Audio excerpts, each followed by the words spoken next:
أعوذ بالله من الشيطان الرجيم بسم الله الرحمن الرحيم الحمد لله رب العالمين جزا الله أن محمدا صلى الله عليه وسلم ما هو أهله اللهم ما أصبحنا لي من نعمة أو بعهد من حلفك فمنك وحدك لا شريك لك فلك الحمد لك الشكور.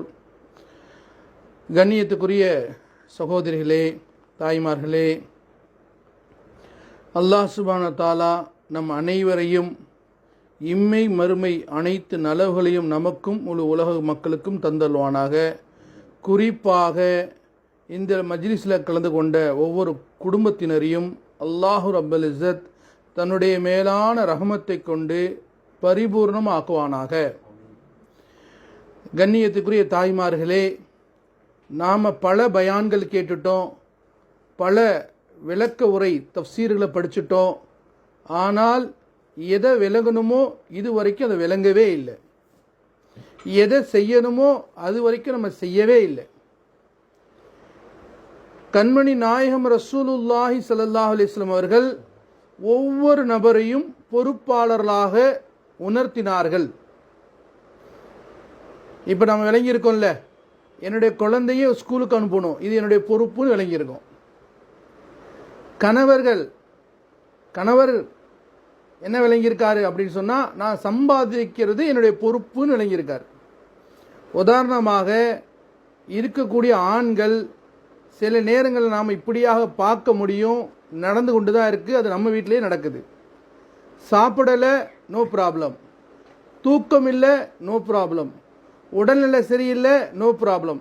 நான் வியாபாரத்துக்கு போகணும், நடக்கவே முடியல, சும்மாவாது போய் உட்காந்துக்கிறேன். நீங்கள் கீழே விழுந்தீங்க, கால் கொஞ்சம் பிசங்கிருச்சு, டாக்டர் சொன்னார் 1 மாதம் நடக்கக்கூடாது, பெட் ரெஸ்ட் சொன்னார். ஆனாலும் ஒரு ஆட்டோ பிடிக்கிறாரு, போய் கடையில் வியாபாரத்தில் அவருடைய இருப்பிடத்தில் உட்காந்துக்கிறாரு. ஏங்க சிரமப்படுறீங்கன்னு கேட்டால் சொல்கிறாரு, எனக்கு வேறு ஆப்ஷன் இல்லைங்க, இது நாம் இருக்கிற மாதிரி வராதில்லை அப்படின்னு சொல்கிறார். இதெல்லாம் நாம் பொறுப்புன்னு விளங்கியிருக்கோம் சகோதரிகளே. ஆனால் முழு ஷரியத்தின்படி, முழு குர்ஆனின்படி, முழு அல்லாஹுடைய கட்டளையின்படி ஹஜ்ரத் நாயகம் ரசூலுல்லாஹி ஸல்லல்லாஹு அலைஹி வஸல்லம் வாழ்க்கையை ஒவ்வொரு ஆணும் ஒவ்வொரு பெண்ணும் இஷ்டப்பட்டாலும் சரி இஷ்டப்படவில்லையானாலும் சரி வாழ்ந்து தான் ஆக வேண்டும் என்பதை நாம் இதுவரைக்கும் விளங்கவே இல்லை. எனக்கு பிடிக்கலைங்க, எனக்கு இந்த விஷயம் பிடிக்கலைங்க, அதனால் செய்யறது இல்லைங்க, அப்படி தான் நம்ம விளக்கிக்கிட்டே இருக்கோம். இது என்னால் முடியலைங்க, அதனால் நான் செய்யலைங்க, அப்படி தான் நினச்சிட்ருக்கோம். உதாரணமாக நின்று கொண்டு தண்ணீர் குடிக்கிறதுக்கே உட்கார்ந்து குடிக்கிறதுக்கு அந்த சுன்னத்துக்கு தரம் உண்டாகணும் ஆகாது. சுன்னத்துடைய அந்தஸ்தே வேற சகோதரிகளே. பெரிய பெரிய விஷயங்கள்லாம் பேசலை, சாதாரண விஷயம். ஒருத்தர் நின்று தண்ணி குடித்தார், ஒரு சுன்னத்தை தாக்கினார். இன்னைக்கு சாப்பாடை நின்றுட்டு தான் சாப்பிட்றோம், பார்க்குறோமா இல்லையா? கல்யாணம் மண்டபங்களில், திருவிழாக்களில் என்னங்க ஸ்டைல் என்பதாக நமக்கு உணர்த்தப்பட்டிருக்கிறது. சுன்னத்துக்கு மாற்றமாக நடக்கப்படுது. அதில் அல்லாஹ் மன்னிக்கணும், எத்தனையோ முஸ்லீம் சகோதரர்கள் குடும்பமாக நின்று உணவு வந்து கொண்டிருக்கிறாங்க. ஏன்னு சொன்னால், சுன்னத்தின் மேலே எனக்கு நம்பிக்கையே வரலை. இந்த சுன்னத்தை நான் செஞ்சேன்னு சொன்னால் எனக்கு என்ன கிடைக்கும், நான் முயற்சி செய்யவே இல்லை.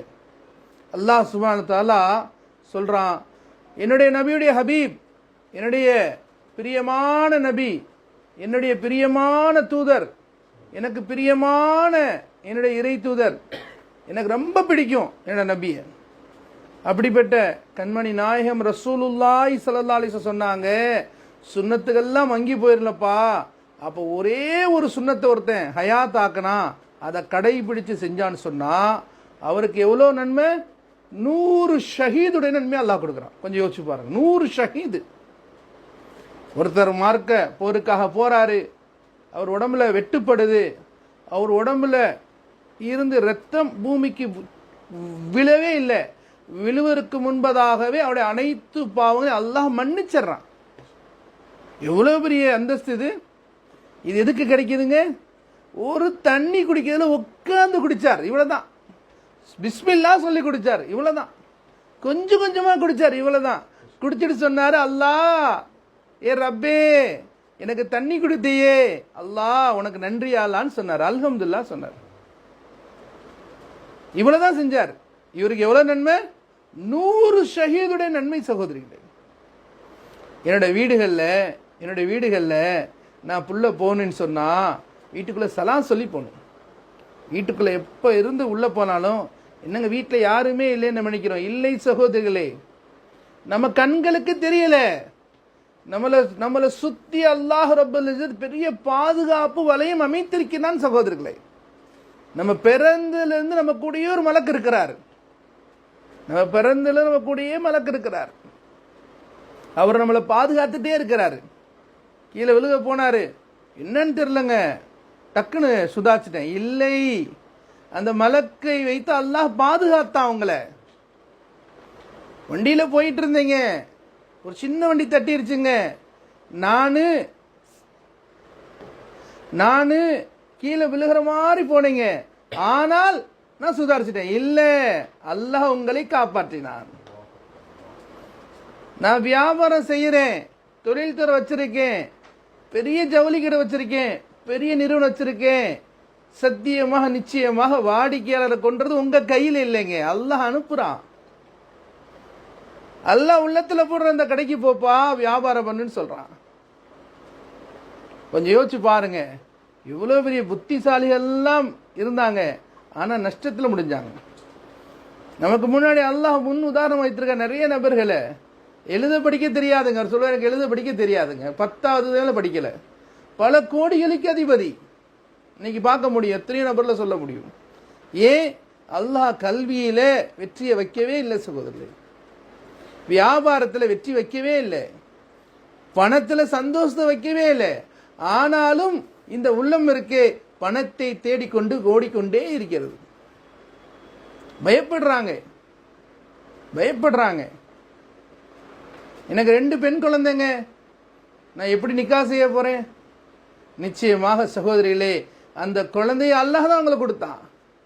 அந்த குழந்தைக்கு என்ன செய்ய அல்லாஹுக்கு தெரியும் சகோதரிகளே. அல்லாஹ்வை பரிபூர்ணமா நம்ப வேண்டும். அல்லாஹ்வை அரைகுறையாக நம்பிக்கொண்டிருக்கிறோம் நீங்கள் நானும். கேட்டாங்க நபியுடைய தோழர்கிட்ட, என்ன நபி தோழரே, உங்களுக்கு இத்தனை பெண்மக்கள் இருக்காங்களே, நீங்க உங்க பெண்மக்களுக்காக ஏதாவது சேர்த்து வச்சிருக்கீங்களா? நாமளும் தான் நினைச்சிட்டு இருக்கோம், பெண்மக்களுக்கு சேர்க்கணும். தப்பு இல்லை. ஆனால் அவர் சொன்னாரு, நான் என் பெண் மக்களுக்கு சூரா வாக்கியாவை படிச்சு கொடுத்திருக்கேன். அல்லாஹ் போதுமானவன். சூரா வாக்கியால சிறப்பு இப்படி இருக்கு, யார் அல்லாஹுடைய பொருத்தத்தை மட்டும் நினைச்சு சூரா வாக்கியா ஓதுறாங்களோ அவங்களுக்கு உலகம் தானே வந்து மண்டியிடும் சகோதரிகளே. என்னுடைய குர்ஆன் திலாவத் எந்த நிலையில் இருக்கின்றது கொஞ்சம் யோசிச்சு பாருங்க. மாஷா அல்லாஹ், இன்னைக்கு அல்லாஹ் முஹம்மது ஸல்லல்லாஹு அலைஹி வஸல்லம் உம்மத்துக்கு பெரிய ரஹமத் செஞ்சுட்டான். எல்லோரும் தஸ்பியாத்தை கீழே வச்சுட்டாங்க, எல்லோரும் குர்ஆனை கீழே வைத்து விட்டார்கள். எதை கையில் எடுக்க வேண்டுமோ அதை 2யும் கீழே வச்சுட்டாங்க. எதை கையில் எடுக்க கூடாது என்று கண்மணி நாயகம் ரசூலுல்லாஹி ஸல்லல்லாஹு அலைஹி வஸல்லம் பல முறைகளாக பல வழிகளை எச்சரிக்கை செய்தாலும் அதை நம்ம கையோடு வச்சுக்கிட்டோம். ஒரு நாளைக்கு அதோட நம்ம அதிகமான நேரங்கள் செலவழிக்கிறோம், உள்ளங்கையில வைத்துக் கொண்டோம். ஒரு நாளைக்கு குறைஞ்சது 5 மணி நேரம் 6 மணி நேரம் ஆணும் சரி பெண்ணும் சரி அந்த செல்ல பிள்ளைக்கு நேரம் கொடுக்கறாங்க. தான் பெற்ற குழந்தைகளுக்கு நேரம் கொடுக்கறது இல்லை, ஆனால் செல்ல பிள்ளை கொடுக்கறாங்க. உங்களுக்கெல்லாம் தெரியும் அந்த பிள்ளை யாருன்னு சொல்லி. எதை வேணாலும் மறப்பாங்க, அதை மறக்க மாட்டாங்க. எதை வேணாலும் விடுவாங்க, அதை விட மாட்டாங்க. கண்ணியத்துக்குரிய தாய்மார்களே, சகோதரிகளே, இதை குறை சொல்வதற்காக இல்லை. யகூதிகள் நஸ்ரானிகள் பெரிய மஷூரா செய்றாங்க, பெரிய ஆலோசனை செய்றாங்க. இந்த ஈமானுடைய மக்கள் ஷரியத்தை பின்பற்றக்கூடாது, ஈமானுடைய மக்கள் தீனை விட்டுறணும், தீனின்படி நடக்கவே கூடாது. அப்படி நடந்துட்டா அல்லாஹ்வுடைய உதவி வானத்திலிருந்து வந்துரும் என்பதாக மாற்றார்கள் யகூதிகள், நஸ்ரானிகள், என்னங்க முனாஃபிகள் விளங்கி ஒரு பெரிய ஆலோசனை செஞ்சு நம்ம கையில கொடுத்துட்டாங்க. ஆண்ட்ராய்டுங்கிற செல்ல பிள்ளைகளை அதை நம்ம எடுத்துக்கிட்டு என்ன செய்யறோம்? மாஷா அல்லாஹ், சாப்பிடும் பொழுது அதோட தான் இருக்கிறோம், தூங்கும் போதும் அதோட தான் இருக்கிறோம். இரவு இருக்கே ஓய்வுக்காக கொடுக்கப்பட்டது. அல்லாஹ் எடுத்த அன்பளிப்பு சகோதரிகளே. ஒன்று இரவில் தூங்கணும், இல்லைன்னா தொழுகையில் ஈடுபடணும், இல்லைன்னா குர்ஆன் திலாவத்தில் ஈடுபடணும், இல்லைன்னா திக்ர் திலாவத்தில் ஈடுபடணும். அல்லாஹ் மன்னிக்க வேண்டும். நம்முடைய வீடுகள் இன்னைக்கு தூங்கக்கூடிய இடங்களாகவும் மட்டும்தான் இருக்கு. ஹோட்டலில் சாப்பிட்றாங்களே அது மாதிரி வீட்டில் சாப்பிடுவாங்க, அதுக்கு தான் வச்சிருக்கோம். சஹாபாக்கள் வீடு எப்படி இருந்துச்சு? சஹாபாக்கள் பெண்கள் எப்படி இருந்தாங்க? அம்மா ஆயிஷா ரலியல்லாஹு தஆலா அன்ஹா அவங்க கிட்ட மாத்து துணி போடுறதுக்கு எதுவும் இல்லை. 2-3 ஆடை தான் இருந்துச்சு, பெரிய ஆடையெல்லாம் ஒன்றும் இல்லை, 2-3 ஆடை தான் இருந்துச்சு. 1000 தங்க காசு கொடுக்கப்பட்டுச்சு, அன்பளிப்பாக வந்துச்சு. எல்லாத்தையும் சதக்கா செஞ்சுட்டாங்க, எல்லாத்தையும் சதக்கா கொடுத்துட்டாங்க. மக்ரிப் நேரம் வந்துச்சு, அம்மா ஆயிஷாவோட இருந்த அவங்க சொன்னாங்க, இன்னைக்கு நோன்பு வச்சிருக்கோம், கொஞ்சம் நோன்பு துற கொஞ்சம் சாமான் வாங்கியிருக்காது, கொஞ்சம் காசு எடுத்து வச்சிருக்கலாமே, ஒரு தங்க காசு எடுத்து வைக்கலாம் சொன்னாங்க. நீ எனக்கு ஞாபகப்படுத்தலையான்னு கேட்டாங்க. அதிகமாக அள்ளி கொடுக்கக்கூடியவர்களாக இருந்தார்கள் சகோதரர்களே. நாமளும் சதக்கா செய்யணும். வீடுகளில் பெண்களும் என்ன செய்யணும்? சதக்கா பழக்கத்தை உண்டு பண்ணணும். ஆள் இல்லைன்னு சொல்லக்கூடாது, ஆள் இல்லை அப்படின்னு சொல்லக்கூடாது. பெண்களும் சதக்கா செய்யுங்க. என்னென்ன பஷாரத்துகள், என்னென்ன நன்மாரைகள் ஆண்கள் சொல்லப்படுது அத்தனை நன்மாரைகள் பெண்களுக்கு இருக்கு. இந்த இஸ்லாத்துடைய பாதுகாவலரே பெண்கள் தான் சகோதரர். நீங்க தான், ஆண்கள்லாம் இல்லை, ஆண்கள்லாம் ஒண்ணுமே கிடையாது. ஆண்கள்லாம் எந்த தியாகமும் இஸ்லாத்துக்கு செஞ்சதே கிடையாது. முதல்ல தீனுக்காக ஷஹீதானது ஒரு அம்மா தான், ஒரு பெண்ணு தான், அது சுமையா ரலியல்லாஹு தஆலா. பெரிய மார்க்க பற்றுள்ளவங்க இருந்தாங்க பெண்கள். நம்மளே நினைச்சிட்டு இருக்கோம்ல, பெரிய ஹதீஸ பெருசா அறிவிச்சுங்க அவங்க இவங்க இல்ல. அம்மா ஆயிஷா தான் பெரிய அதிகமான ஹதீஸ்களை அறிவிச்சிருக்காங்க, பெண்ணு தான் ஹதீஸ் அறிவிச்சாங்க. சஹாபாக்கள் சந்தேகம் வந்துச்சுன்னா போய் அம்மா ஆயிஷாட்ட கேட்பாங்க, எங்களுக்கு இந்த மாதிரி சந்தேகம் இருக்கு ஹதீஸ்ல என்னன்னு சொல்லுங்க. அம்மா ஆயிஷா தான் என்ன செய்வாங்க? ஹதீஸுக்களை வல்லுநராக இருந்தாருங்க. சும்மா ஹதீஸை மட்டும் சொல்ல, ஷரியத்தை நுட்பமாக விளங்கி வச்சிருந்தாங்க. அது உமர் ரலியல்லாஹு அன்ஹு அவங்களுக்கு சந்தேகம் வந்துச்சு, மார்க்கத்தில் பெண்கள் விஷயத்தை சந்தேகம் வந்துச்சுன்னா போய் கேட்பாங்க, என்ன இந்த மாதிரி இதோட விஷயம் என்னன்னு கேட்பாங்க. ஹப்ஸா ரலியல்லாஹு தஆலா அன்ஹா என்னங்க போய் கேட்பாங்க, ஏமா இதோட சட்டம் என்ன? எல்லாரும் பெண்கள் அப்படி இருந்தாங்க சகோதரிகளே. பெண்கள் தான் இந்த சமுதாயத்தில் கண்கள், பெண்கள் தான் இந்த சமுதாயத்தில் பாதுகாவலர்கள். ஒரு குழந்தை நல்ல குழந்தையாக உருவாவதற்கும், ஒரு குழந்தை மார்க்க பற்றுள்ள குழந்தையாக உருவாவதற்கும் பெண்கள் தான் காரணம். நீங்க தான் அடிப்படையான காரணம். ஆண்கள் ஒன்றும் இல்லை. ஆண்கள் வருவாங்க, கொஞ்சம் நேரம் கூட இருப்பாங்க, சாப்பிட்டு தொழிலுக்கு போயிடுவாங்க, வியாபாரம் தொழில், இப்படி தான் நடக்கிறாங்க. ஆண்களுடைய நேரங்கள் இப்படி தான் போகுது. எந்த குழந்தையும் அத்தாவை பார்க்கவே பார்க்காது சகோதரர்களே. அத்தாவை எந்த குழந்தையும் பின்பற்றாது. நீங்க எல்லாம் போய் பாருங்க, எந்த குழந்தையும் அத்தாவை பார்க்கவே பார்க்காது. நாமளும் சொல்லிடுவோம், இந்த பாருங்க அத்தா மாதிரி இருக்காது சொல்லி கொடுத்துருவோம், உண்மையா இல்லையா? ஆனால் எல்லா குழந்தையும் யாரை தன்னுடைய ஹீரோவாக நினைக்கும் சொன்னா அம்மாவை தான் நினைக்கும். என்னுடைய அம்மா தான் ஹீரோ, எனக்கு என்னுடைய அம்மா தான் ரோல் மாடல் சொல்லுவாங்க. நீங்க எல்லாம் பாருங்களேன், வீட்டில் தொழுதுட்டு இருப்பீங்க, உடனே அது ஆண் குழந்தை பெண் குழந்தை அதுவும் தொழுது வந்து யோசிச்சு பாருங்க. நீங்க சாப்பிட்ற மாதிரி தான் சாப்பிடும் இந்த குழந்தை, நீங்க தூங்குற மாதிரி தான் அந்த குழந்தை நீங்க தூங்குற மாதிரி அந்த குழந்தை தூங்கும். நீங்க எப்படி பேசுறீங்க அப்படித்தான் பேசும். நீங்க வர்றவங்களுக்கு சலாம் சொன்னா அந்த குழந்தையும் வரவங்களுக்கு சலாம் சொல்லும். நீங்க வர்றவங்களுக்கு ஹாய் சொன்னா அந்த குழந்தை ஹாய் சொல்லும். வர்றவங்களுக்கு குட் மார்னிங் சொன்னா அந்த குழந்தை குட் மார்னிங் சொல்லும். ஷரியத்தை பின்பற்ற உங்க குழந்தையை பின்பற்ற வேண்டுமா? நீங்கள் ஷரியத்தையோடு இருந்தால் அந்த குழந்தை ஷரியத்தோடு வளர்க்கப்படும். அல்லாஹ் மன்னிக்க வேண்டும் சகோதரர். இன்னைக்கு பெரிய ஒரு சூழ்ச்சி, பெரிய ஃபித்னா, பெரிய குழப்பம். யஹூதிகள், நஸ்ரானிகள், முனாஃபிகள் என்ன செய்யறாங்க? எப்படியாவது ஈமான் கூட மக்கள் ஈமானோட வாழ்ந்துடக்கூடாது உலகத்தில். எல்லாம் பயம் பொறுத்தாட்டு.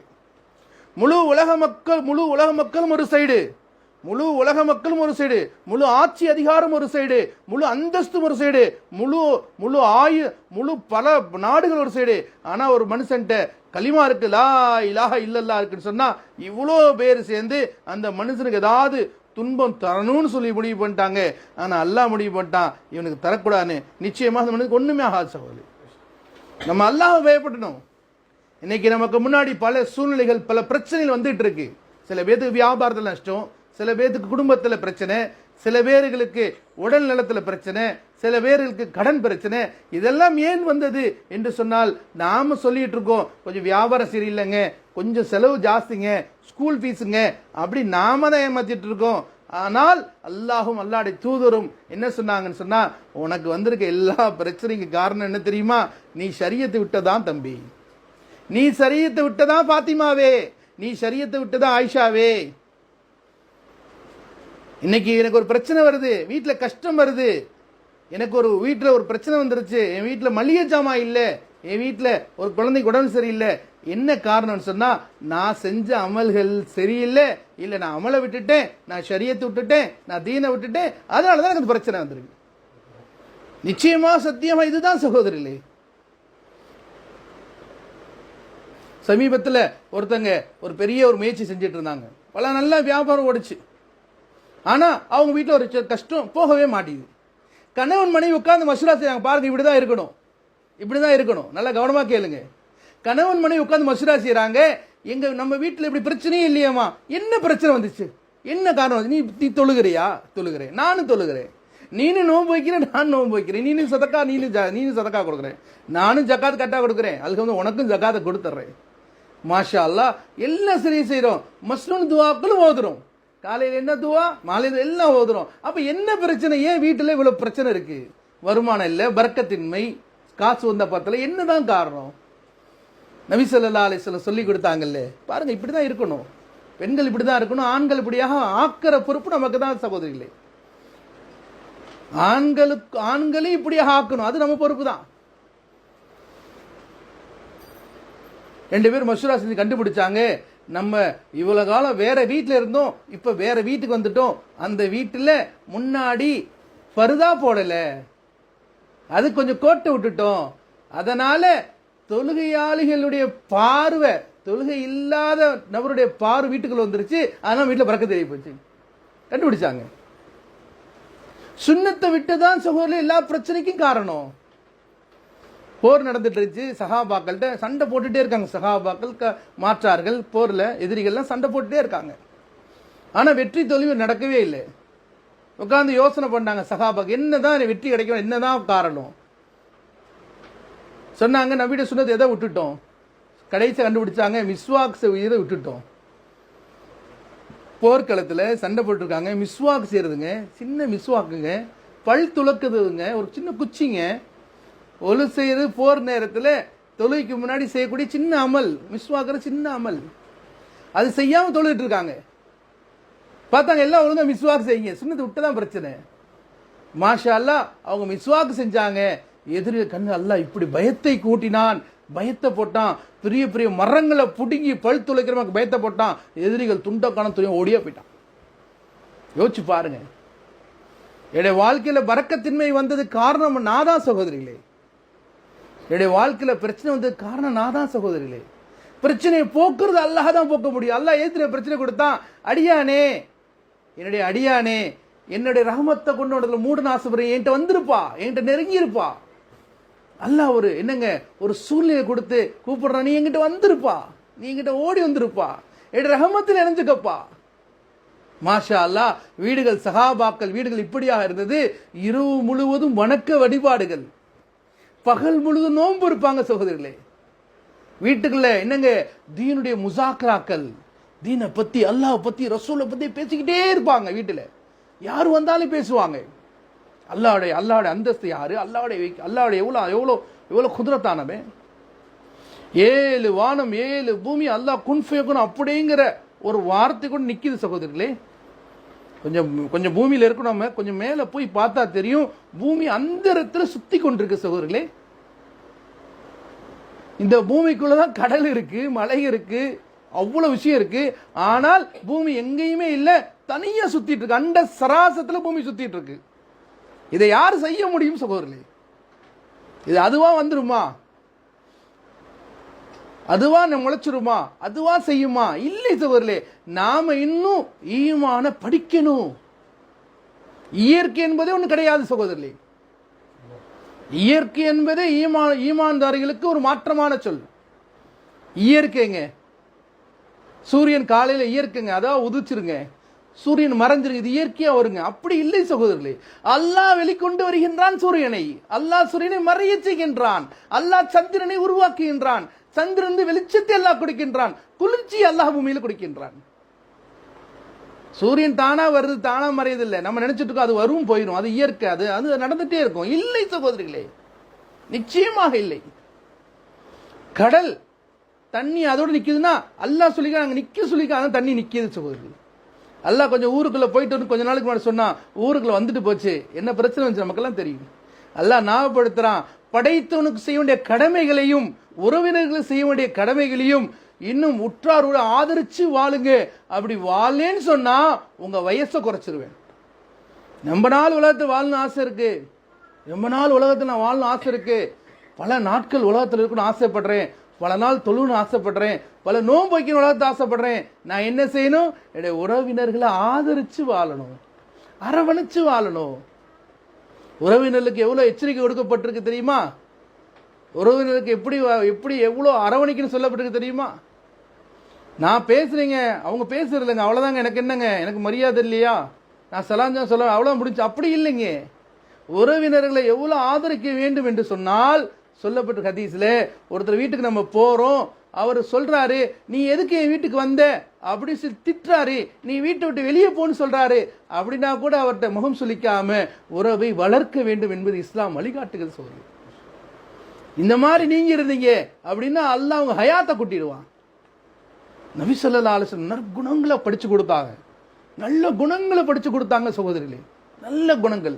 பக்கத்து வீட்டுக்காரங்க நெருக்கமா இருக்கணும். பக்கத்து வீட்டுக்காரங்க முஸ்லாமா இருக்கட்டும், மாற்றாரா இருக்கட்டும், யாரா இருக்கட்டும், என்னங்க எல்லாத்தையும் நேசிக்க வேண்டும், எல்லாத்தையும் நேசிக்கணும்.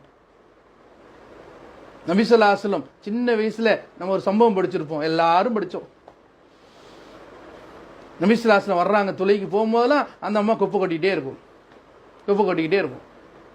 ஒரு நாள் குப்பையை காணோம், நேராக போயிட்டாங்க அம்மா கிட்ட. போனால் அந்த அம்மா உடம்பு சரியில்லை, விசாரிச்சாங்க, உடம்பு சரியில்லை, நேராக போயிட்டாங்க. போயிட்டு என்னம்மா உடம்பு நல்லா இருக்கா, எப்படி இருக்கீங்க, ஏது இருக்கீங்க, உங்களுக்கு எதுனாலும் சொல்லுங்க, நான் செஞ்சு தரேன், எல்லாம் பேசிட்டு சொல்றாங்க. நீ நல்ல புள்ளியா இருக்கே தம்பி, உன் பேர் என்ன தம்பி, நீ யாருன்னு கேட்குறாங்க. அந்த அம்மா சொல்றாங்க, இவ்வளோ 4 குப்பையை கொட்டீங்களேம்மா, அந்த முகமது நாதாமான்னாங்க. எவ்வளோ நல்ல குணம். அந்த அந்த மூதாட்டி கையை பற்றி அழுதவளாக கலிமாவை சொல்லி இஸ்லாம் ஆயிட்டாங்க. இன்னொரு ரிவாயத்தில் வருது, ஒரு அம்மா ஊரை விட்டு காலி செஞ்சு போயிட்டே இருக்கிறாங்க, ரொம்ப சுமைகள் வச்சிருக்காங்க, ரொம்ப லக்கேஜ் வச்சிருக்காங்க, 2-3 பைய வச்சிருந்தாங்க. நபி ஸல்லல்லாஹு வாங்கிட்டாங்க, நடந்து போறாங்க.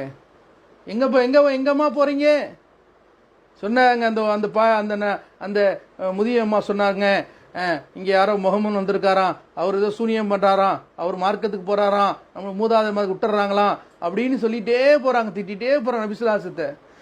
என்ன செய்யறாங்க, நபி ஸல்லல்லாஹு ஒன்னும் கேட்கல, பேசிக்கிட்டே போயிட்டு இருக்காங்க.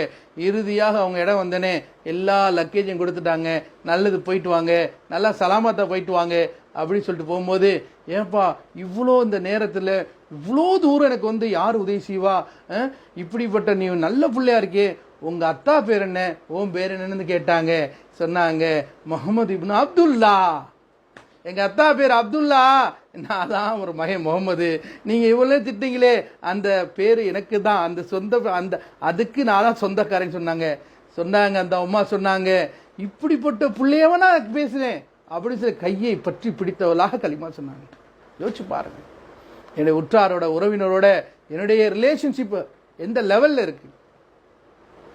என்னுடைய பக்கத்து வீட்டுக்காரங்க பசியா இருக்கிறாங்க, நான் சாப்பிடுறேனே, அல்லாஹ் தடை செய்திருக்கின்றான். நபி ஸல்லல்லாஹு அலைஹி வஸல்லம் வன்மையாக கண்டித்திருக்கிறார்கள். எப்பா உனக்கு கொஞ்சம் காசு பணம் இருந்தா அவங்களுக்கு இறைச்சி வாங்கினியா, கொஞ்சம் சேர்த்து வாங்கி கொடுத்து பழகு, இல்லையா தப்பு இல்லையா கொஞ்சம் தண்ணியை ஊற்றி கொஞ்சம் கொடுத்து பாருப்பா, அந்த மனசு குளிர்ந்துரும் பாரு, இதுல பெரிய பரக்கத்திற்கு வாப்பான்னு சொன்னாங்க. ஒரு நபி காலத்தில் நடந்த சம்பவம். ஒரு நபி போய்கிட்டு இருக்காங்க, ஒரு திருமணத்திற்காக மனக்கோலத்தில் ஒரு மணமகன் இருக்கிறாரு. அதை கடந்து போறாங்க, பார்த்தாங்க உயிரை வாங்கக்கூடிய மலக்கு வராரு. சொன்னாரு, அந்த நபி கேட்டாரு, என்னங்க இந்த சைடு இன்னைக்கு யாரை உயிர் வாங்க போறீங்க கேட்டாரு. கைகாம சொன்னாரு, இந்த நிக்கா ஆக போதில் அந்த மணமானதான் உயிர் வாங்க போய்கிட்டு இருக்கு. அந்த நபி யோசிச்சாங்க, என்ன அல்லாஹ்வுடைய தக்தீர்ல என்னெல்லாம் இருக்கு அப்படின்னு சொல்லிட்டு போயிட்டாங்க. ஒன்றும் சொல்லலை. என்ன சொல்ல முடியும்? அல்லாஹ்வுடைய குதிரத்தை எப்படி, அல்லாஹ்வுடைய படைப்பு எப்படி, அல்லாஹ்வுடைய தக்தீர் எப்படி, போயிட்டாங்க. அவங்க வெள்ளம் முடிச்சு வந்து பார்த்தா மணமகனா இருக்கிறார், இன்னும் மௌத்தாகல. திரும்ப வந்த ஜிப்ரீல் அவங்கள்ட்ட அந்த ரூஹுடைய மலக்க பிடிச்சி கேட்டாங்க, என்ன இந்த விஷயம் என்ன புரியல, நீங்க உயிரை வாங்கன்னு சொன்னீங்க, ஆனா உயிரோடு இருக்காரு, என்ன காரணம், என்ன நடந்துச்சு கேட்குறாங்க. சொன்னாங்க, இல்ல அந்த மணமகன் மனக்கோலத்தில் இருந்தான். ஒருத்தர் வந்து மிஸ்கின்க்கு சாப்பாடு கேட்டாரு, எனக்கு கொஞ்சம் உணவு கிடைக்குமான்னு கேட்டாரு. அந்த மனுஷன் தன்னை மறந்தவனாக தன்னுடைய புத்தாடை எடுத்திருந்தான். ஆனாலும் தன்னுடைய எதையுமே யோசிக்காம அவரை கூப்பிட்டு உட்கார வச்சு சாப்பாடு கொடுத்து அனுப்புனா. அந்த மனுஷன் துவா செஞ்சாரு, யா அல்லாஹ் இந்த மனிதனுடைய வாழ்க்கையில வயதுல பறக்க செய்யு சொல்லி துவா செஞ்சாரு. அல்ஹம்துலில்லாஹ், அல்லாஹ் 20 வருஷம் போனஸ் கொடுத்துட்டான். அந்த மணமனுக்கு 20 வருஷம் போனஸ் கொடுத்துட்டான். அதனால ரூஹு வாங்கலைன்னு சொன்னாங்க. இன்னைக்கு நம்ம வீட்டில் பக்கத்து வீட்டில் ஒருத்தர் இருக்கிறாரு, நம்மள்ட்ட கோச்சுக்கிறாரு, நம்ம அவரை கண்டுக்கிறது இல்லை, நம்ம மேல பிரியம் இல்லை. என்ன காரணம் சொன்னா, நான் அவர்கிட்ட இஸ்லாமுடைய தன்மையை வெளிப்படுத்தவே இல்லை. சொல்லுங்க, இஸ்லாம் என்பது அனைவரையும் அரவணைத்தவர்களாக, அனைவரையும் பிரியப்பட்டவர்களாக, அனைவரையும் நேசித்தவர்களாக ஆக வேண்டும். என்ன மதிச்சா மதிப்பேங்க, என்ன மதிக்கிறது இல்லைங்க. என்கிட்ட சலாம் சொல்லி பேச நான் பேசுவேங்க, அவங்களுக்கு என்ன பிடிக்கலைங்க, நான் அவங்களுக்கு பிடிக்காது இல்லைங்க, அவங்களுக்கு சரியில்லைங்க. இது இஸ்லாம் இல்லை சகோதரர்களே. நம்முடைய ஒவ்வொரு செயலும் அல்லாஹுக்காக இருக்க வேண்டும் சகோதரர்களே. என்னுடைய ஒவ்வொரு செயலும் அல்லாஹுக்காக இருக்கணும். என்னுடைய நடை அல்லாஹுக்காக, என்னுடைய பேச்சு அல்லாஹுக்காக, என்னுடைய மூச்சு அல்லாஹுக்காக, நான் செய்யற செயல் அல்லாஹுக்காக, எல்லாம் அல்லாஹுக்காக இருக்க வேண்டும் சகோதரர்களே. மாஷா அல்லாஹ், காலையில் எந்திரிச்சேன், இரவு வரைக்கும் என்னுடைய எந்த அமலையும் விடாம நான் செய்வேன் சகோதரர்களே. இன்னைக்கு எந்திரிச்சேன், மாஷா அல்லாஹ், அல்லாஹ்ட்ட தஹஜ்ஜுதிலே கேட்கணும். எனக்கு என்ன பிரச்சனை அல்லாஹ்ட்ட கேட்கணும் சகோதரர்களே, தஹஜ்ஜுதிலே கேட்கணும். அல்லாஹ் முதல் வானத்துக்கு வந்துறா சகோதரர்களே. இந்த உம்மத்து என்று தஹஜ்ஜத்தை விட்டதோ, இந்த உம்மத்து என்று ஃபஜ்ரை விட்டதோ, அன்னைக்கு இந்த உமக்கு பிரச்சனை ஆரம்பித்து விட்டது சகோதரர்களே. சஹாபாக்கள் இப்படியாக வாழ்ந்தாங்க. பகல் முழுவதுமாக அல்லாஹ்வுடைய தீனை நிலைநாட்ட வேண்டும் என்று ஒவ்வொரு நபரையும் சந்தித்து ஒவ்வொரு கலிமா சொன்ன நபரையும் சந்திச்சு சொல்லுவாங்க, நண்பா, சகோதரா, இந்த உலகம் இருக்கு தற்காலிகமானது, இந்த உலகம் இருக்கு நிச்சயமாக முடிவு செய்யப்பட்டது, ஆகிரம் இருக்கு நிலையானது, அதுக்கு தயாரிப்பு செய்து கொள், கலிமாவுடைய வாழ்க்கையை வாழ்ந்து கொள் என்பதாக பகல் முழுவதும் அல்லாஹ்வுடைய கலிமாவை எடுத்துக்கொண்டு ஒவ்வொரு நபராக வீடாக சென்று ஒவ்வொரு வீட்டிலையும் உட்கார்ந்து அல்லாஹ்வுடைய கலிமாவை ஓங்குவதற்காக அல்லாஹ் பத்தி, ரசூலை பத்தி, குர்ஆனை பத்தி, ஹக்க பத்தி, சத்தியத்தின் பக்கம் அழைப்பு கொடுப்பாங்க. ஒவ்வொரு நபரும் அழைப்பு கொடுப்பாங்க. இரவு நேரங்களில் அதே சஹாபாக்கள் முஸல்லாவிலே சவாரி செய்வார்கள். பகலிலே குதிரையில் சவாரி செய்வார்கள், இரவிலே முஸல்லாவில் சவாரி செய்வார்கள். யா அல்லாஹ், இந்த மனுஷனை சந்திச்சே யா அல்லாஹ், அவர் தீன் அற்ற நிலையில் இருக்கிற யா அல்லாஹ், இந்த நபரை சந்திச்சே யா அல்லாஹ், உன்னை மறந்து இருக்கானா யா அல்லாஹ், இந்த நபரை சந்திச்சே யா அல்லாஹ், அவன் பல ஹராம்ல இருக்கிறான் யா அல்லாஹ், ஆனா நீ மகத்தானன், ஹிதாயத்தை கொடுத்துரு ரப்பே என்பதாக இரவுல முஸல்லாவில் பயணிப்பார்கள், முஸல்லாவிலே சவாரி செய்வார்கள். இதை குறித்து தான் உருதுல அழகான கஸல் எழுதி வச்சிருந்தாங்க. அதெல்லாம் படிப்பனி சகோதரர்களே. जिंदगी पर कमाता रहा हीरा मोती, क्या तुझे मालूम नहीं कब्र में कफन में जोक नहीं होती. தர்ஜுமா என்னங்க? வாழ்க்கை முழுவதும் வைரங்களையும் மாணிக்கங்களையும் சம்பாதித்தாய மனிதா, ஆனால் கஃபன் துணியிலே அதை கொண்டு போறதுக்கு உங்ககிட்ட பாக்கெட் இல்லையப்பா. என்ன சம்பாரிச்சு எல்லாம் விட்டுட்டு தான்ப்பா போகணும், என்ன எடுத்து எல்லாம் விட்டுட்டு தான்ப்பா போகணும். இதெல்லாம் பலருக்கதான் சகோதரர்களே நமக்கு கொடுக்கப்பட்ட பொறுப்பு. ஏதோ இஸ்லாம்ங்கிறது, ஏதோ மனித வாழ்க்கைங்கிறது, ஏதோ சாப்பிட்டோம், ஏதோ தூங்கணும், எந்திரிச்சோம், போன வருஷம் ஹாப்பி பர்த்டே கொண்டாடணும், இந்த வருஷம் ஹாப்பி பர்த்டே கொண்டாடுவோம், 4 பேருக்கு கேக் வெட்டி கொடுத்தோம். முதல்ல ஹாப்பி பர்த்டே கொண்டாடுறதே ஷரியத்தில் மாற்றமான விஷயம் சகோதரர்களே. இன்னைக்கு யூதருடைய கலாச்சாரங்கள் மிகைத்து கொண்டே இருக்கின்றது. யூதருடைய கலாச்சாரம் மிகைத்து கொண்டே இருக்கிறது. எல்லா குழந்தையும் எடுங்க, யூதர் குழந்தைகளை வழிபடுறதுக்காக மீடியாக்கள் மூலமாக அந்த குழந்தைகள் கற்பிக்கப்படுகின்றது, விளம்பரங்கள் மூலமாக கற்பிக்கப்படுகின்றது. ஏன் பிறந்த நாள்னா இப்படிதான் செய்யணும், கேக்கு வெட்டணும்? இல்லை சகோதரர்களே, உங்க பிறந்த நாளை அல்லாஹ் கொடுத்த வாழ்க்கையில ஒரு வருஷம் போயிருச்சு, அல்லாஹ் எவ்வளவு இருக்குன்னு தெரியாது, அதுக்குள்ள தயாரிப்பு செஞ்சுக்க தான் அல்லாஹ் அந்த பிறந்த நாளை கொடுத்துருக்கான். 1990 பிறந்தார் ஒருத்தர், 91 என்ன ஆச்சு? உன் வயசுல உன் வாழ்க்கையில ஒரு வருஷம் போயிருச்சுப்பா, இன்னும் எவ்வளவு இருக்கு தெரியாதுப்பா, தயாரிப்பு செஞ்சுக்க, அப்படிதான் சொல்லணும் பிறந்த நாள்ல. ஆனா இன்னைக்கு யகூதியோட கலாச்சாரத்தில் நம்ம இருக்கோம் அப்படின்னு சொன்னா என்னங்க, நம்முடைய வாழ்க்கை இதற்காக இல்லை சகோதரர்களே. உலமாக்கள் சொல்லுவாங்க, தெளிவாக சொல்லுவாங்க, ஏ மனிதனே நன்றாக விளங்கிக்கொள், நீனோ திருமணத்திற்காக புத்தாடைகளை வாங்கி கொண்டிருக்கிறாய், நீனோ ரமலானுக்காக புத்தாடைகளை வாங்கி கொண்டிருக்கிறாய், ஆனால் உன்னுடைய கஃன் துணியோ பஜாரிலே விற்பனைக்கு வந்து விட்டது என்பதை நீ அறிய மாட்டாய் என்பதாக சொல்றாங்க. உன்னுடைய கஃன் துணி பஜாருக்கு விற்பனை வந்துருச்சு, ஆனா ரம்ஜானுக்கு என்னங்க விசேஷங்களுக்கு புத்தாடை வாங்கறதுக்காக பஜார சுற்றி கொண்டிருக்கிறாய், ஆனால் உன்னுடைய கஃனுடைய ஆடை விற்பனைக்கு வந்து விட்டது. என்னுடைய கஃன் ஆடை வந்துருச்சா தெரியுமா? அல்லாஹ் மன்னிக்க வேண்டும் சகோதரர்களே, என்னுடைய வாழ்க்கை அல்லாஹ் வாய்ப்பாக கொடுத்திருக்கிறான் சகோதரர்களே. என்னுடைய வாழ்க்கை அல்லாஹ் வாய்ப்பாக கொடுத்திருக்கான். இது வாழ்க்கை இல்லைங்க, நிச்சயமா வாழ்க்கை இல்லைங்க. உலகத்துல வாய்ப்புக்காக கொடுக்கப்பட்டிருக்கோம். என்னுடைய சொர்க்கத்துடைய சைஸ் என்ன என்பதை விளங்கறதுக்காக அனுப்பப்பட்டிருக்கோம். நம்ம எல்லாம் சொந்த ஊரு நாம நினைச்சிட்டு இருக்கோம், எங்க அத்தாவுடைய ஊரு, எங்க உம்மாவுடைய ஊருன்னு. நிச்சயமா சத்தியமாக நம்ம அனைவருக்கும் சொந்த ஊரு ஜன்னத்துல் ஃபிர்தௌஸ் தான், சொர்க்கம் தான் நம்முடைய பூர்வீக ஊரு, பூர்வீக நாடு, தாய் நாடுங்கிறது சொர்க்கத்துக்கு தான், மனித சமுதாயத்துக்கு. எல்லாம் அங்கிருந்து வந்த ஆளுங்க. ஏதோ கொஞ்சம் காலம் இங்க இருப்போம். எவ்வளவு இருப்போம்? ஒரு 60க்கும் 70க்கும் இடப்பட்ட வயசு இருக்கும். இன்னைக்கு 60 வயசுக்கு மேல இருக்கிறதுக்கு வாய்ப்பே இல்லாம போச்சு. 70 வயசுலாம் சான்ஸே இல்லை, 80லாம் சான்ஸே இல்லை. இனி ஒரு வாய்ப்பு முடிஞ்ச பின்னாடி, ஒரு ஹயாத்து கொடுத்த பின்னாடி அல்லாஹ் கொஞ்சம் சிறு தூக்கம், அதைத்தான் மௌத்துன்னு சொல்றோம். சிறு தூக்கம் மௌத்து, வேற ஒன்றும் கிடையாது. உலகத்துக்கு முன்னாடி மௌத்தாயிருவாரு, கபர்ல வச்சு உயிர் பெற்றுவாரு. உலகத்துக்கு முன்னாடி மௌத்தாயிருவாரு, கபர்ல வச்சா உயிர் வந்துடும். மாஷா அல்லாஹ். எவ்வளவு காலம் இருப்பாரு அங்க? கியாமத்து வரைக்கும் இருப்பார். அங்க கியாமத்து வரைக்கும் இருப்பார். என்னங்க, நியாய தீர்ப்பு நாள் நடக்க போகுது. நியாய தீர்ப்பு நடக்க போகுது. ஒரு மனுஷன் என்ன செஞ்சான், ஏது செஞ்சான், அனைத்திற்குமே நிச்சயமாக சத்தியமாக அந்த மனிதனுக்கு பிரதிபலன் உண்டு, நற்கூலி உண்டு சகோதரர்கள். அது ஆணா இருக்கட்டும் பெண்ணா இருக்கட்டும், அல்லாஹ் ரப்பல் இஸ்ஸத் கபர்ல 3 கேள்வி கேட்டே ஆவான். உன்னை ரப்பு யாருப்பா, உன்னை நபி யாருப்பா, உன்னை மார்க்கம் என்னப்பா? கபர்ல உள்ளம் பேசும், கபர்ல உள்ளம் பேசும். உள்ளம் பேசக்கூடிய கபர்ல உறுப்புகள் பேசாத உள்ளம் பேசும். உள்ளத்துல என்னென்ன இருக்கோ எல்லாம் சொல்லும். அல்லாஹ்க்கும் ரசூலுக்கும் மார்க்கத்துக்கும் கட்டுப்பட்டு மனுஷன் நடந்தானா இந்த 3 கேள்வி பதில் சொல்லுவான். இல்லை, சில நபர்கள் வியாபாரத்தை ரப்பா ஆக்கிக்கிட்டாங்க, தன்னுடைய தொழிலை ரப்பா ஆக்கிக்கிட்டாங்க, தன்னுடைய எண்ணங்களை ரப்பா ஆக்கிக்கிட்டாங்கன்னா சொல்ல முடியாது சோதரி.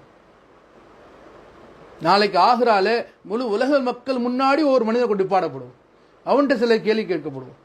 உன்னுடைய வயசு எப்படி செலவு செஞ்ச, அதுல குறிப்பாக உன்னுடைய வாலிபத்தை எப்படி செலவு செஞ்ச,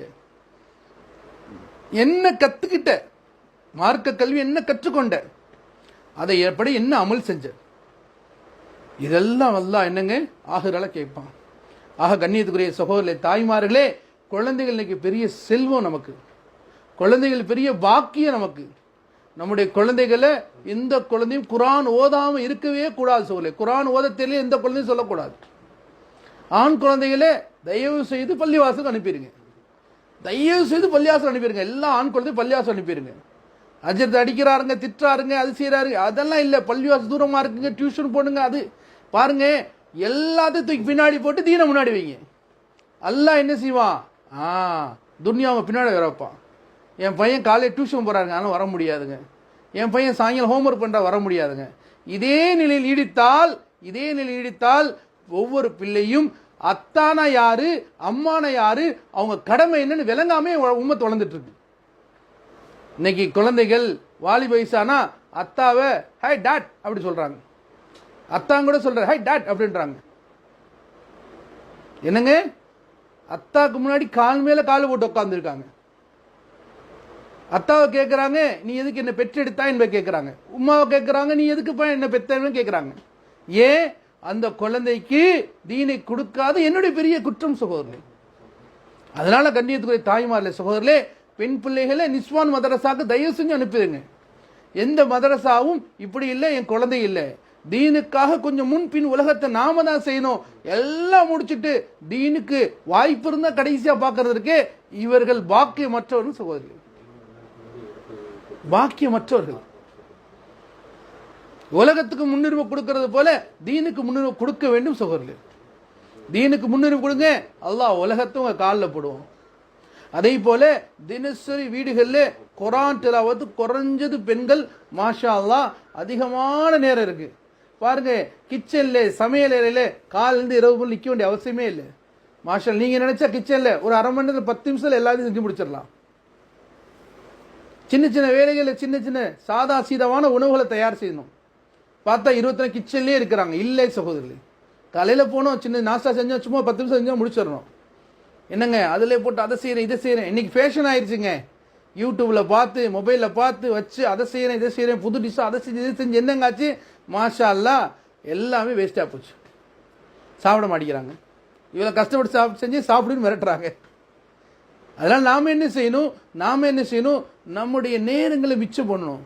பாருங்க, ஒரு முறை கண்மணி நாயம் ரசூலுல்லாஹி ஸல்லல்லாஹு அலைஹி வஸல்லம் மனைவி ஹஜ்ரத் ஜுபைரா ரலியல்லாஹு தஆலா நபிசா காலையில் போனாங்க, சுபு தொழுதுட்டு போனாங்க, வீட்டை விட்டு உச்சி பொழுதுக்கு வந்தாங்க. பார்த்தா முஸ்ஸலால உட்காந்துருக்காங்க. சொன்னாங்க, ஜுபைரே நான் போனேனே அப்போ இருந்து இப்படியே தான் யார சொல்ல இருக்கேன். வாழ்க்கையை எவ்வளோ லேசாக்கிட்டாங்க பாருங்க, வாழ்க்கை எப்படி அமல் செஞ்சாங்க பாருங்க. ஒரு மனுஷன் சொர்க்கத்தில் இருப்பான், ஆனா கவலையா இருப்பான். ஒரு மனுஷன் சொர்க்கத்தில் உல்லாசமா இருப்பான், சந்தோஷமா இருப்பான், தேனாரோடும் மது ஆரோடும் ஒரு முத்துல மல்ல மாளிகை கொடுத்திருப்பான், ஒரு ராஜா போல மன்னனை போல என்னங்க சிம்மாசம் கொடுத்துப்பான், அப்படி சந்தோஷம் வாழ்ந்திருப்பான். ஆனா கவலையிலும் துக்கத்திலும் பிடிக்கப்பட்டிருப்பான். மலக்குமாரில் வருவாங்க, கேட்பாங்க, என்னப்பா உன் பிரச்சனை, ஏன் இவ்வளவு சிரமப்படுற, ஏன் இப்படி இருக்க அப்படின்னு கேட்டா அவரு சொல்லுவாரு, இல்ல என் பக்கத்துல ஒரு சொர்க்கம் இருக்கு, அந்த சொர்க்கத்துல ஒரு நறுமணம் வருது, ஒரு வாசம் வருது, அந்த வாசம் ஏன் சொர்க்கத்தில் இல்லைன்னு சொல்லுவாரு. கேட்பாரு. சொல்லிட்டு அவர் ஏதாவது நபியா, அவர் இறைநேசரா இல்ல சஹாபியா அப்படின்னு கேட்பாரு. அப்ப மலக்குமார் சொல்லுவாங்க, அவர் நபி இல்லப்பா, இறைநேசர் இல்லப்பா, அவர் சாதாரண மனுஷன்தான்ப்பா, ஆனா உன்னைய விட ஒரே ஒரு தடவை அல்ஹம்துலில்லாஹ்னு சொன்னாருப்பா. உலகத்துல உன்னைய விட ஒரே ஒரு தடவை சுப்ஹானல்லாஹ் சொன்னாருப்பா, அதுக்கு அல்லாஹ் இவ்வளவு அந்தஸ்து கொடுத்தானா அப்படின்னு சொல்லிட்டு அந்த மனுஷன் கஷ்டப்படுவான், சிரமப்படுவான், வருத்தப்படுவான், என்னுடைய கை சேதமே புலம்புவான். ஆனா அந்த மனுஷன் நரகத்தில் இல்லை, சொர்க்கத்துல இருக்கான் அப்படின்னு சொன்னா அந்த வாழ்க்கை எவ்வளவு பெருசு. இந்த முழு உலகம் முழுவதும் கடுகுல கொண்டு நிரப்பியாச்சு. முழு உலகத்தை கடுகு கொண்டு நிரப்பியாச்சு. கடுகு எவ்வளவு பெரிய பொருள், சின்ன பொருள். முழு உலகத்துல எவ்வளவு நிரப்ப முடியும் அப்படின்னு சொன்னா உலகத்துல நிரப்பியாச்சு. 1000 வருஷத்துக்கு ஒரு பறவை வந்து அந்த கடுகு எடுத்துட்டு கொண்டு வேற இடத்துல போடுன்னு வச்சுக்கோங்களேன். ஆனாலும் நிச்சயமாக இந்த கடுகு தீர்ந்து விடும், ஆகிராவோட வாழ்க்கை தீராது சகோதரி. இதுதாங்க உண்மையான வாழ்க்கை, ஆகிரா தாங்க உண்மையான வாழ்க்கை. அதுக்கு தயாரிச்சு இருக்க தான் உலகத்துல கொஞ்ச நாள் ஒரு உறவுகளை கொடுத்தான் அல்லாஹ். கணவனை கொடுத்தான், என்னங்க மகளை கொடுத்தான், என்னங்க பேரம்பேத்தியை கொடுத்தான், எல்லாம் சகோதரனை கொடுத்தான், தாயை கொடுத்தான், தகப்பனை கொடுத்தான், கணவனை கொடுத்தான், எல்லாம் கொடுத்தான், மகனை கொடுத்தான். இது அந்த உறவுகளுக்கு முன்னாடி நீங்க தீனை நிலைநாட்டி வாங்கப்பான்னு சொல்லியிருக்காங்க.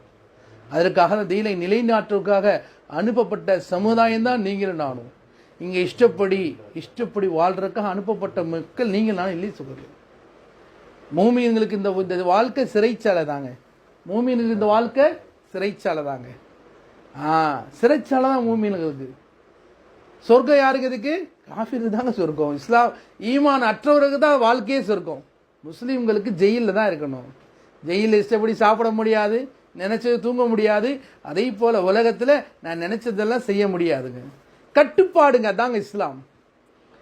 சிகப்பு லைட் எரியுதுங்க ரோட்ல, ஏன் வண்டி தாங்க, ஏன் காரு தாங்க. சிகப்பு லைட் எரியுது, ஏன் ரோடு தான், நான் டேக்ஸ் கட்டுறேன், நான் போக முடியுமா? சிகப்பு லைட்டுங்கிறது கட்டுப்பாடு கொடுக்கப்பட்டது.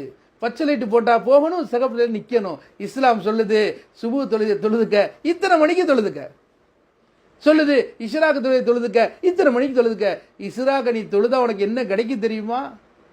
இஸ்ராக்க தொழுதா உனக்கு என்ன கிடைக்கும் தெரியுமா? ஷரியத் சொல்லப்படுது, உனக்கு காலையிலேருந்து இரவு உனக்கு என்னென்ன வேணுமோ எல்லாம் தரேன், இஸ்ராக் மட்டும் தொழுதுக்க. இஸ்ராக்க 2 கையை தொழுதுப்பா. ஆனா நாம மாஷா அல்லா இஸ்ராக்ல என்ன வேலை, லுஹானா என்ன வேலை அப்படின்னு சொல்லிட்டு ஒரு மனுஷன் மௌத்தா போனாரு. அந்த மனிதன் இறுதி நேரம் கலிமா சொல்லி கொடுத்தாங்க. என்ன சொல்லி கொடுத்தாங்க? கலிமா சொல்லி கொடுத்தாங்க. சொல்லுப்பா, லா இலாஹ இல்லல்லா முஹம்மது ரசூலுல்லாஹ், இந்த கலிமா சொல்லுங்க, சொர்க்கம் போயிருவீங்க என்பதாக சொல்லப்பட்டுச்சு. அவர் சொன்னாரு, இந்த மூட்டை என்ன விலை, இந்த மூட்டை என்ன விலை, இந்த மூட்டை என்ன விலை. இதே நிலையில் உயிர் போச்சு. ஒரு முறை நபிசாஸ் கவலையா இருந்தாங்க. ஒரு முறை நபிசா ரொம்ப கவலையா இருந்தாங்க. என்னங்க, ஜிப்ரீல் கூட்டு போனாங்க, வாங்க யார சொல்லா வாங்க, கூட்டு போய் ஒரு கபுஸ்தான் கூட்டு போனாங்க. கூட்டு போய் தன்னோட ரெக்கையை வச்சு அடிச்சாங்க. ஒரு மனுஷன் வந்தாரு, சொன்னாரு, அஷ்ஹது அல்லா இலாஹ இல்லல்லாஹ் வ அஷ்ஹது அன்ன முஹம்மது ரசூலுல்லாஹ் அப்படின்னு வந்தாரு. சொன்னாரு, நீ உள்ள போயிருப்பா. உள்ள போயிட்டாரு. இன்னொரு கபுஸ்தாக்கு போனாங்க. அல்லாஹ்வுடைய உத்தரவு கொண்டு வெளியே வாப்பான்னு சொன்னாங்க. சொன்னாரு, என் கை சேதமே, என்னுடைய வெக்கக்கேடே அப்படின்னு சொல்லி புலம்பினாரு. முகம் கருத்து போயிருந்துச்சு, நீனு உள்ள போயிருப்பான்னு சொன்னாங்க. இப்போ சொன்னாங்க, யா ரசூலுல்லாஹ் ஸல்லல்லாஹு அலைஹி வஸல்லம், நபியே, அல்லாஹ்வின் தூதரே, ரஹ்மத்துல் ஆலமீனே, மனுஷன் எந்த நிலையில வாழ்றானோ அதே நிலையில வாழ்ந்து அதே நிலையில மௌத்தானானோ அந்த நிலையில எழுப்பப்படும் யா ரசூலுல்லாஹ் அப்படின்னு சொன்னாங்க. நான் என்ன நிலையில வாழ்றேன் சகோதரர்களே, யோசிச்சு பாருங்க. என்னுடைய வாழ்க்கை, கலிமாவோட வாழ்க்கை என்ன அளவுல இருக்கு, ஷரியத் என்ற என்ன அளவுல இருக்கு, சுன்னத் என்ற என்ன அளவுல இருக்கு. இதை படிப்பதற்காக தான் தப்லீக் போக சொல்றாங்க. தப்லீக்கிறது ஏதோ ஊர்ல 4 பேர் இருப்பான், பைத்தியக்காரன் இருப்பான், அறிவு கட்டவன் இருப்பான், அவனுக்கு அல்லாஹ் நிறைய கொடுத்துருப்பான், அவன் எல்லாம் போயிட்டு இருப்பான்ப்பா, அவனுக்கு என்னப்பா வேலை, அவனுக்கு சொத்து நிறைய இருக்குப்பா, அவன் போவான்ப்பா, நம்ம எல்லாம் வேலைக்கு போனாதான்ப்பா அப்படின்னு சைத்தான் சொல்லி தருவான் சகோதரர்கள். இதெல்லாம் யார் சொல்லி தருவான்? சைத்தான் சொல்லி கொடுப்பான். ஒவ்வொரு முஸ்லீமும், ஒவ்வொரு அல்லாஹ்வுடைய அடிமையும், அது ஆணோ பெண்ணோ, ஈமான பாதுகாக்க வேண்டும் சகோதரர்களே. ஈமான பாதுகாக்கிறது எப்படி? மதரசால உட்காந்து 10 வருஷம் ஓதுனா பாதுகாப்பு கிடைக்கும் அப்படின்னு ஹதீஸ்ல வந்திருக்கா, குர்ஆன்ல வந்திருக்கா?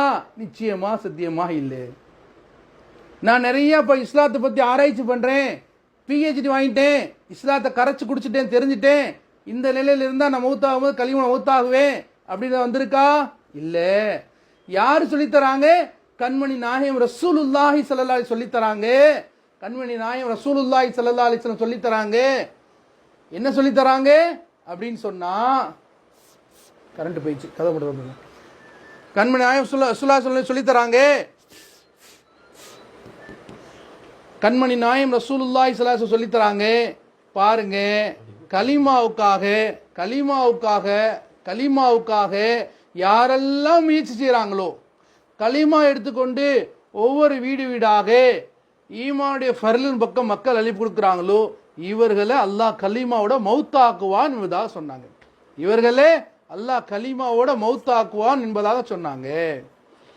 கலிமா ஒருத்தர் ஓதுனார், திக்ர் செஞ்சார், லா இலாஹ இல்லல்லாஹ் முஹம்மது ரசூலுல்லாஹ்னு சொல்லிட்டு உட்கார்ந்தாரு. யாரும் திட்ட மாட்டாங்க. பள்ளிவாசல உட்கார்ந்து கலிமா திக்ர் செய்து கொண்டே இருக்கிறாரு அப்படி சொன்னா அவரை யாருமே என்ன சொல்றாங்க? திட்ட மாட்டாங்க. ஒரு அம்மா வீட்டில் உட்காந்து குர்ஆன் ஓதிக்கிட்டே இருக்கிறாங்க, தஸ்பீஹ் செஞ்சுக்கிட்டே இருக்கிறாங்க அப்படின்னா அந்த அம்மாவை யாரும் திட்ட மாட்டாங்க. இப்ப அல்லாஹ் சொல்றான், மக்கள் உங்களை பைத்தியக்காரன் என்று சொல்லும் அளவுக்கு அல்லாஹ்வை திக்ர் செய்யுங்க. மக்கள் உங்களை பைத்தியம்னு சொல்லணும், அந்த அளவுக்கு அல்லாஹ் திக்ர் செய்யுங்கன்னு சொல்லப்பட்டு ஹதீஸ்ல. நம்ம பள்ளியாசல் உட்காந்து காலையிலேருந்து இரவு உனக்கு திக்ர் செஞ்சா அஜய் சொல்லுவாரு, பரவாயில்லைங்க, அல்லாஹ் ஹிதாயத்து கொடுத்துட்டான் மனுஷனுக்கு. அந்த தம்பி என்னங்க மாஷா அல்லாஹ் திக்ர் செஞ்சுட்டே இருக்காரு, அல்லாஹ்வோட இறைநேசர் ஆயிட்டாருன்னு சொல்லி சந்தோஷப்படுவாங்க, மக்கள் சந்தோஷப்படுவாங்க. ஆனால் அதே கலிமாவை லா இலாஹ இல்லல்லாஹ்வுடைய வாழ்க்கை எங்கிட்ட வரணும், முழு உலக மக்கள்கிட்ட வரணும் என்பதாக மேலான கவலையில் தான் இன்னைக்கு ஆண்கள் பெண்கள் உலகத்தில் வீடு வீடாக அல்லாஹ்வுடைய பொருத்தத்தை மட்டும் நாடியவர்களாக முழு உலகத்தில் தீன உழைப்பு செஞ்சுட்டு இருக்காங்க. இதுக்கு தாங்க ஆண்கள் பெண்கள்லாம் ஜமாத்தில் போக சொல்றது. அரபு நாடுகள்லேருந்து நம்ம பகுதிக்கு ஜமாத்து வர்றாங்க. அரபு நாடுகள்லேருந்து பைத்துல்லா ஷரீஃப் அல்லாஹ்வுடைய காபா இருக்கு, அங்கேருந்து அரபு நாட்டு பெண்கள் நம்ம பகுதிக்கு ஜமாத்து வர்றாங்க. என்ன காரணம் அப்படின்னு சொன்னால் அவங்களும் இதை விளங்கிட்டாங்க. ஏன் ஈமான பாதுகான்னு சொன்னால் இருக்கிறத ஈமான பாதுகாக்க முடியாது. நான் அந்த ஈமான் உழைப்பில் நான் என்னை போடணும், ஈமான் உழைப்பில் இணைச்சிக்கணும், அல்லாஹ்வுடைய வாக்குறுதியில் தான் நம்பிக்கை இருக்கு என்பதாக நாங்கள். அதனால தான் கண்ணியத்துக்குரிய தாய்மாரில் சகோதரர்களே, நம்ம ஈமானில் ஸ்திரமாக இருக்கணும். குறிப்பாக பெண்கள் ஈமானில் ஸ்திரமாக இருக்கேன் என்பதுக்கு என்ன அடையாளம்? பெண்கள் குறிப்பாக ஈமானில் ஸ்திரமாக இருக்கிறேன் நான் அப்படி இருக்க அடையாளம் என்ன அப்படின்னு சொன்னால், தான் மறைந்திருந்து அந்த பெண் வாழுவார்கள். அந்த பெண் தன்னை மறைத்து கொள்வார்கள், மறைந்தும் வாழ்வார்கள், தன் குரலையும் பாதுகாப்பார்கள், அந்நிய ஆடவனோடு உரையாடலையும் தடுப்பார்கள், அந்நியனோட தன்னுடைய கை விரல் நுடியும் கூட அந்நிய ஆணுக்கு முன்னாடி தன்னை வெளிப்படுத்த மாட்டார்கள். இவர்கள் இப்படிப்பட்ட பெண்கள் அல்லாஹ்வுடைய பாக்கியம் பெற்றோர் சொல்வார்கள். நான் அந்நிய ஆணோடு பேச மாட்டேன், என்னை அந்நிய ஆண் பார்க்கவும் அனுமதிக்க மாட்டேன் அப்படின்னு எந்த பெண் சொல்றாங்களோ அவர்கள் தான் இந்த காலத்துடைய ஃபாத்திமாக்கள் சகோதரிகளே, அவர்கள் தான் இந்த காலத்துடைய ஆயிஷாக்கள் சகோதரிகளே, அவர்கள் தான் தற்காலத்துடைய ராபியத்துல் பஸ்ரியாக்கள் சகோதரிகளே. இதை விளங்குறதுக்காக தான் வீடில் தினசரி தாலீம் படிங்க என்பதாக சொல்லப்படுது. வீடில் தினசரி படிக்கணும் தாலீம். அல்லாஹ் பற்றி ரசூலை பற்றி தாலீம் முடிஞ்சு பேசணும், அல்லாஹ் பற்றி ரசூலை பற்றி பேசணும். வீடுகளில் ஒற்றுமை சொன்னால் ஆலோசனை செய்யணும், மஷூரா செய்யணும். அதே போல் அல்லாஹ்வுடைய பாதையில் போகிறதுக்காக ஆர்வப்படுத்தி மகளில் நன்னிமாவை ஆர்வப்படுத்தணும். பாருங்க, ஒரு விஷயத்தை சொல்லி முடிக்கிறேன். 80 வயசு நன்னிமா ஜமாத்தில் வந்தாங்க அல்லாஹ்வுடைய பாதையில். 80 வயசு நன்னிமா, அந்த நன்னிமா நடக்கவே முடியாது, பேரை கூப்பிட்டு வர்றாரு. நாங்கள்லாம் கேட்டோம், ஏன்டா கொடுமை பண்ணுறேன் நன்னிமா கேட்டா, அந்த நன்னிமா சொன்னாங்க, இல்லை வாப்பா நான் ஜமாத்தில் 80 வயசு வந்த பின்னாடி தான் களிமா ஓத படித்தேன் வாப்பான்னு சொல்கிறாங்க. கொஞ்சம் யோசிச்சு பாருங்க, என்னுடைய நிலை என்ன? இதே நிலையில் நான் அல்லாஹ் சந்திச்சேன்னு சொன்னால் அல்லாஹ் என்னை சந்தோஷப்படுவானா கோவப்படுவானா? கண்ணியத்துக்குரிய சகோதரி தாய்மார்களே, இதற்காக தான் அல்லாஹ்வுடைய பாதையில் வெளியாகணும். அதை போல அல்லாஹ்வுடைய பாதையில் எத்தனையோ மக்கள் வெளியாகி வந்துட்டு இருக்காங்க. அவங்களுக்கு நம்ம வீடுகளில் ஒரு ஓரமாக ஒரு இடத்த கொடுக்கணும். அல்லாஹ்வுடைய பாதையில் வர்றவங்களுக்கு வாங்க எங்கள் வீட்டில் தங்குங்க. ஜமாத்தில் வர்றவங்களுக்கு, பெண்கள் ஜமாத்து வர்றவங்களுக்கு யாரும் சாப்பாடு நம்ம கொடுக்கணும் அவசியமே இல்லை. இதை முதல் தெரிஞ்சுக்குங்க. சாப்பாடு கொடுக்கணும், ஜூஸ் கொடுக்கணும், சாயா கொடுக்கணும், பிஸ்கட் கொடுக்கணும், எதுவுமே தேவையில்லை. அவங்க காசு பணம் கொண்டு வராங்க, அவங்களே செஞ்சு சமைச்சு நமக்கு கொடுத்துட்டு சாப்பிட்டு போயிடுவாங்க. அல்லாஹ்வுடைய பாதையில் போகிறவங்களுக்கு யார் உதவி செய்கிறார்களோ, யார் தீன உழைப்புக்கு உதவி செய்கிறார்களோ, அல்லாஹ் வானம்பூவின் அளவுகளையும் பரக்கத்திலும் ஹைராத்துகளையும் கொடுக்குறான் சகோதரர்களே. அவர் வீட்டில் நிம்மதி, சந்தோஷம், ராகத்திற்கு சகோதரர்களே. கண்ணியத்துக்குரிய தாய்மார்ல சகோதரர்களே, இதை விளங்குறதுக்காக அல்லாஹ்வுடைய பாதையில் போக சொல்கிறாங்க. அல்லாஹ்வுடைய பாதையில் போய் பாருங்க, மாஷா அல்லாஹ், ஒரு சந்தோஷமான வாழ்க்கையை அல்லாஹ் நிச்சயமாக சத்தியமாக உலகத்திலையும் கொடுப்பான், கபூர்லையும் கொடுப்பான், மகுஷர்லையும் கொடுப்பான். நிரந்தரமான அல்லாஹ்வுடைய பொருத்தத்தோடு நம்மளை இணைச்சி வைப்பான். நம்முடைய ஹயாத்தும் அப்படி ஆகும், என்னுடைய மௌத்தும் அப்படி ஆகணும். இதைத்தான் சஹாபி பெண்கள் வேண்டினாங்க அல்லாஹ்ட்ட. இதைத்தான் சஹாபாக்களும் அல்லாஹ்ட்ட துஆவின் மூலம் பெற்றுக்கொண்டாங்க. அல்லாஹ் அப்படிப்பட்ட நல்லோர்கள் கூட்டத்தில் உங்களையும் என்னையும் முழு உலக மக்களையும், குறிப்பாக இங்கே இருக்கக்கூடிய ஒவ்வொரு சகோதரிகளையும், அவருடைய குடும்பத்தார்களையும், அவருடைய மகள்கள் பேரன் பேத்தி எல்லாத்தையும் அல்லாஹ் ஆக்குவானாக. நம்முடைய ஊர்களில் நலவுகளையும் வரக்காத்துகளும் தருவானாக. இதற்காக இன்ஷா அல்லாஹ் உங்களுக்கு பொறுப்பு போட்டிருப்பாங்க தஷ்கீலுக்காக.